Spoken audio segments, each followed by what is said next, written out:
In today's video, I'll teach you how to create Melolo account. First of all, launch open any browser of your choice. After you do that, click on the search bar. Now what you have to do is type in melolo.com. Press enter, or instead of that you can also open the Melolo application if you want. If you have opened it on the browser, what you have to do is simply click on the account icon that you can see right over here on your screen. Now you'll be able to log in or sign up for your account. Over here you'll be able to find various methods for signing up. Right now Google is available for me, so what you have to do is simply click on the sign up method of your choice.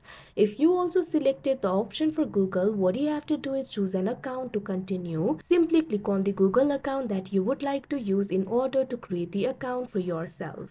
Now after you do that, what you have to do is simply allow the access to Melolo. For that, click on this option continue. Now wait for a while. Now after you do that, you can see over here your account will easily be created. So that is how you create Melolo account. I hope you found this video helpful. Thank you for watching.